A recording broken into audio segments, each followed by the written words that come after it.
Hi, I'm one of the women who spoke at the Let Women Speak rally in New York City. This is my speech. Good afternoon. My name is of no consequence. In the beginning, I, very briefly, agreed with transgender ideology.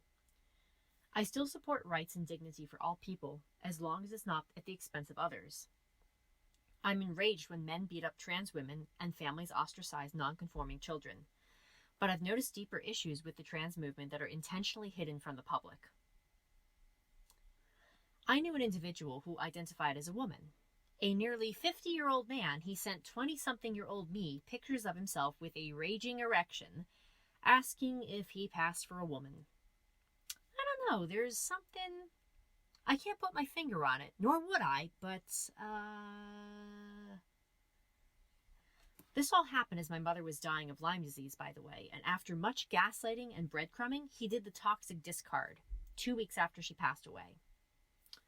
He also mentioned having been involved with a 19-year-old, and later I was told by someone that he used a sex video he took with a man to blackmail that man for more sex. I also found mountains of porn that he took of himself online, some videos with over 300,000 views. This guy worked at a Harry Potter store where they would give birthday parties for children, and he would dress up as one of the characters. Luckily, he was arrested and the store owner banned him from working there ever again. Just kidding. The police couldn't do anything, and the store owner threatened to call the cops on me. I could call this experience evidence rather than bias, but what do I know? I'm only a woman. Oh, and Harry Potter's ours now. After some time and distance, I realized there were different types of people calling themselves trans. There were people like Picture Guy, abusive fetish men who use the trans identity as a kickstand for their boners, and timid, confused people, often children, who failed to conform and were using it as a lifesaver. Any and all sarcasm today is directed at the former. Enjoy! Those men who want to dominate women and children use the trans issue as a weapon to do so. As Marilyn Frye and Sheila Jeffries said, patriarchy is about males and their penises' right to go wherever and do whatever and whomever they want, including trying to rape the very laws of physics, in this case, to be female. When women refuse to validate that, we're cutting off sexual access, only this time on the epistemological level. When we assume as a general baseline that men want to dominate women through sexual access to us and that trans women are men, the actions of certain trans women and the trans lobby as a whole become clear. When they try to provoke your sympathy by claiming they stubbed their toe on your boundaries, remember their track record of stubbing their penises into our vaginas. By describing trans women as women and manipulating us both into opposition, men are making it seem like women are always fighting each other. And when they commit crimes while identifying as women, this is false flag operation warfare. Transgenderism is just patriarchy in drag. I've never met a group of people more adept at acting the victim than the skilled abusers who are about to be found out, says Irish anti-abuse counselor Dawn Hennessy.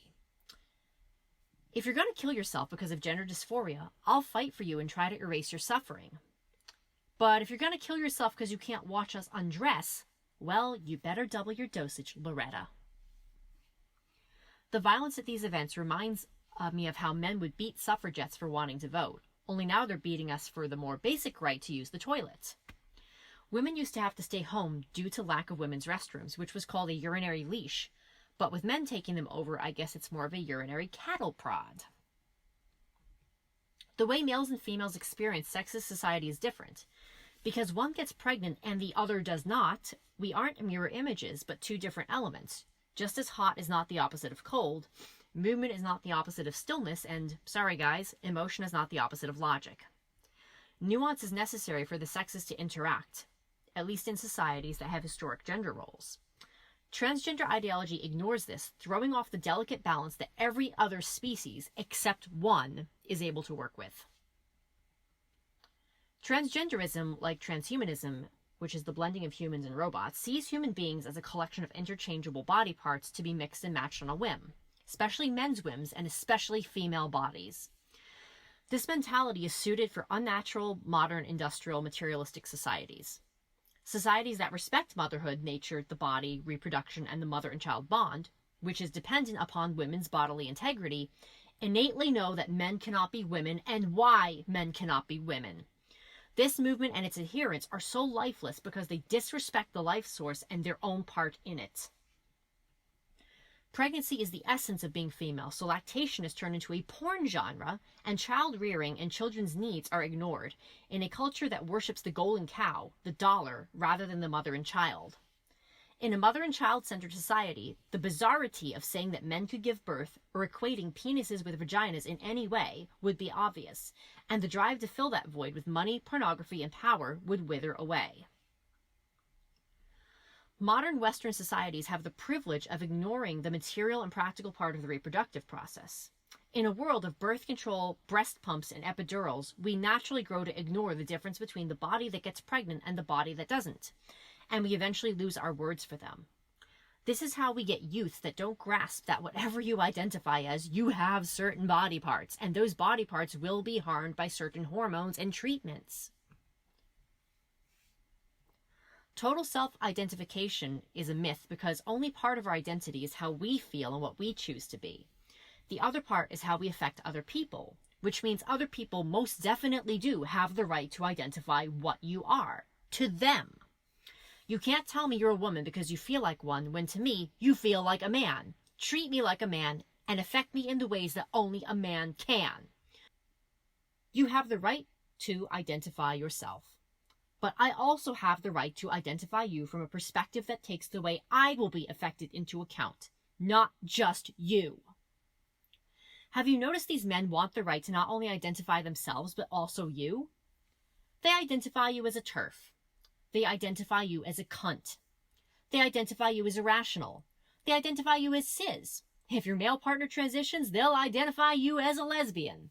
Now, what happens if you say you don't identify as transphobic? Well, I thought everyone got to decide their own identity. This proves it's not about everyone identifying themselves, it's about men getting to identify everybody. And how do we know they're men? Because they're the ones that won't shut up. Everything else aside, notice how it's the people with penises who get what they want and the people with vaginas who have to give it to them. I wonder why that might be. Abrahadabra means I create what I speak. And it's magic indeed to cast a psychological spell on everyone around you by moving your mouth and causing others to think and act how you want. And it was said that Adam named all the animals in the Garden of Eden, decided their identity, their purpose, and their relation to him. Well, Mary Daly said, women have had the power of naming stolen from us. Let's steal it back. Women are taught to mistake our needs for wants, especially in relationships, such as the need for our partners' and children's identities to remain stable and predictable. A need that trans politics not only ignores, but spits in the face of. Self-identity is made into an incontestable individual matter, even though who we are affects our loved ones and our community. We rob people of ourselves when we refuse to be who we are. Hyper-individualism becomes more destructive the deeper the level it occurs at. At the core of trans politics, disguised by notions of freedom and expression, is a spiteful flavor of self-determination intended to directly destroy the connections between self and others, and even to split the self, creating an atomic explosion, all for the benefit of those who scheme to destabilize families, homes, and communities, to feed their desire for wealth, power, and blood. We need others to be who they are, especially our mothers when we are children, and we owe it to each other to be ourselves so they can rest on us as well.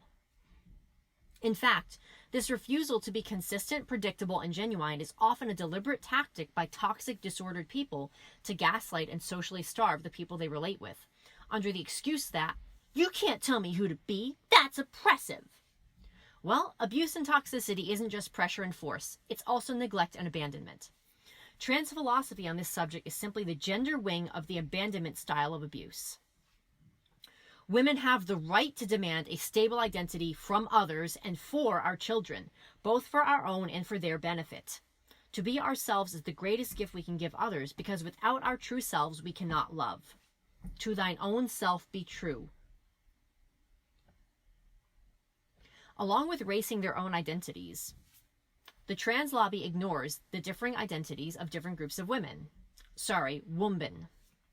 Black women, like Suzanne Forbes-Vierling, have noticed that when trans activists equate transphobia with racism and say that black women, like trans women, also weren't considered real women, they're saying that black women are as much women as trans women are. That is 0. They're calling black women men. You let those black women into womanhood. Why don't you let us women with penises in?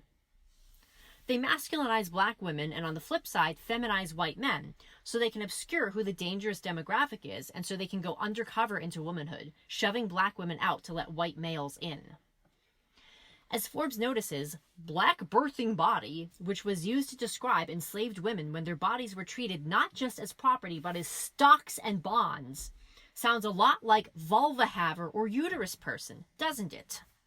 Women are a collection of parts for whoever might buy and sell us. As a wimpund, I'd say this includes surrogacy, especially that of poor African women who have to accept the payment to survive, and also prostitution, porn, unnecessary C-sections, wet nursing, and everything that separates women from their babies and their bodies, so men can carve it up and divide it amongst themselves. This includes, as Forbes states, refusing to allow women their placentas and birth fluids because they want to sell them and make money. She also mentions how this includes getting women to argue with each other, pussyfooting around about what woman means. These are all confusion tactics to break us down so they can work on us.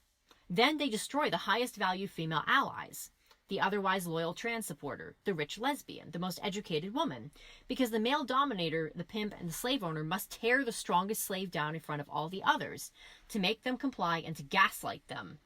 And it all starts with language. Birthing unit, black birthing body, and uterus haver is slavery talk, and we don't identify as slaves. Moving men into prison with women is against our founding documents. Many of these men are in there for violent sexual crimes and they rape and even impregnate the women. In one prison, a woman was ordered to cease her complaint about what had happened on our tax dollars. And don't give me the bullshit about how those women committed crimes. First of all, fuck off. Second of all, not all crimes are malicious and some women are forced into it by their partners, or they're imprisoned for successfully defending themselves against those very partners. Third of all, so did the men.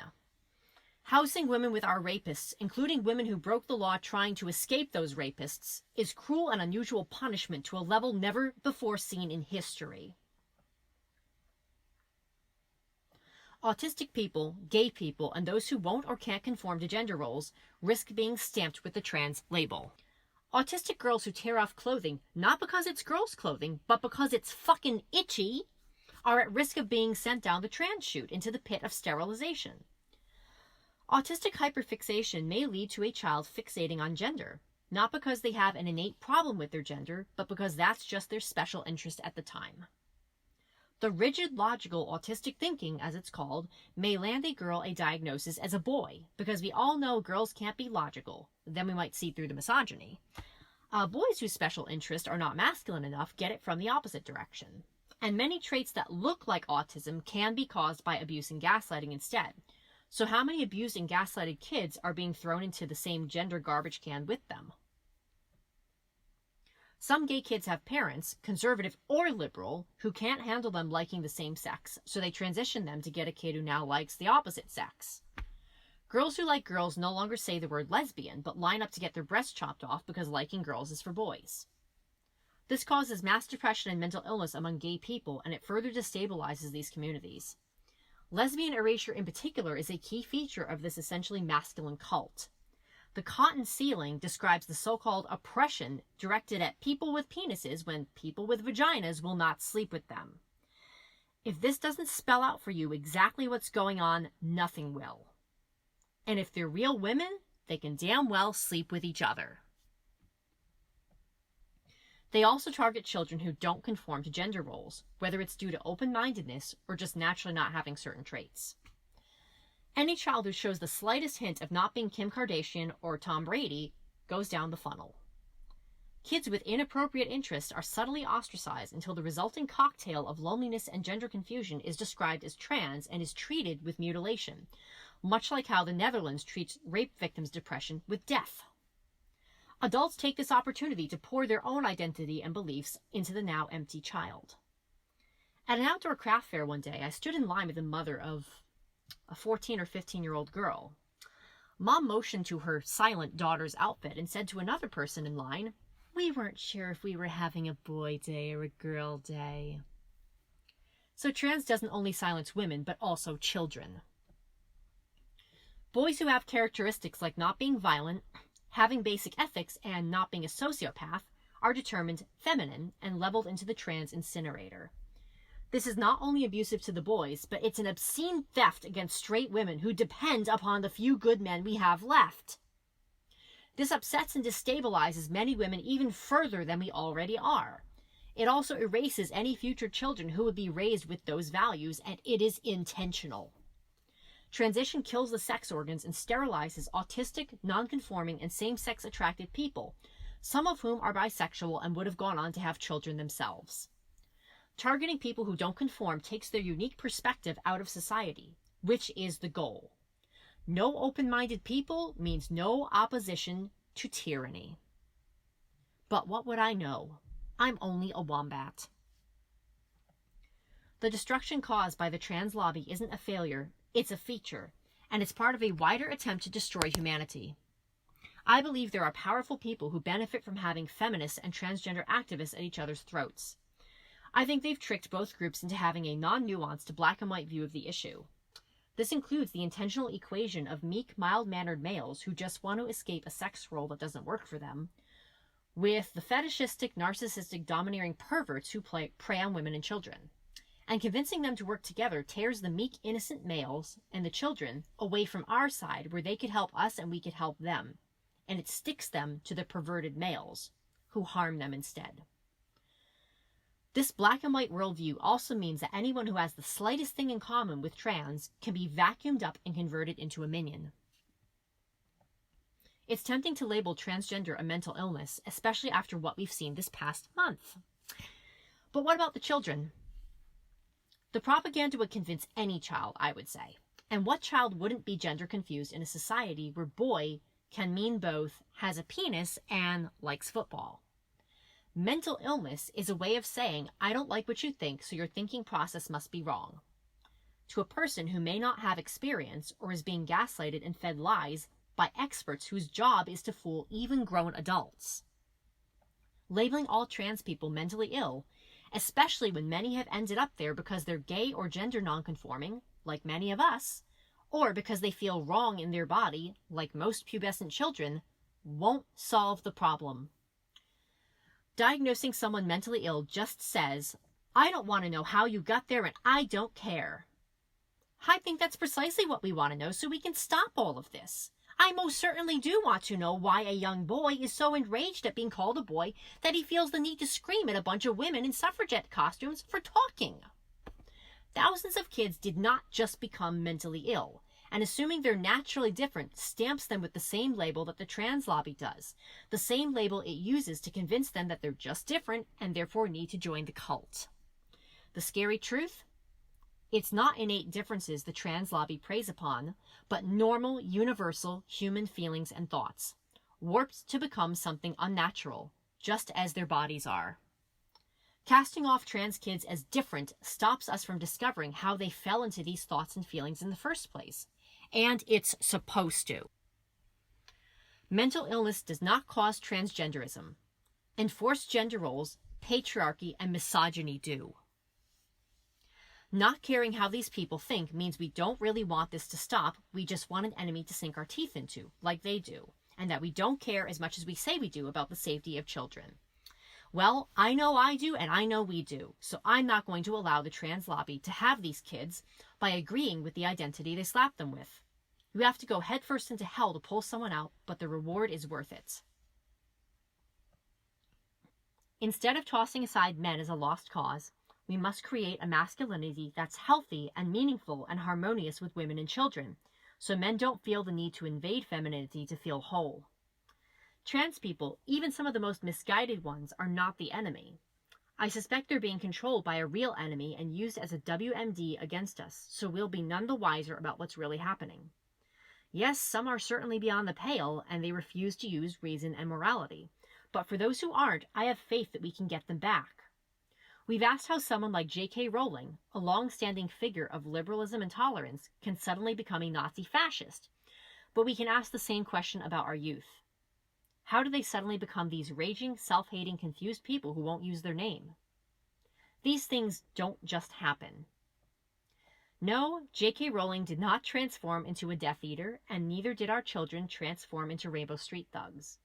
Maybe even some of the adult men are redeemable. Outside powers are involved in this, and we should never forget that. Human beings were not made in the image of lies, hate, and perversion, and to agree that they are is to agree with evil. We must insist on the humanity of all persons. If some reject that invitation, so be it. They've made their choice. But for the rest of them, I won't give up. It may be a cold day in hell, but when we all band together, we will finally win this fight.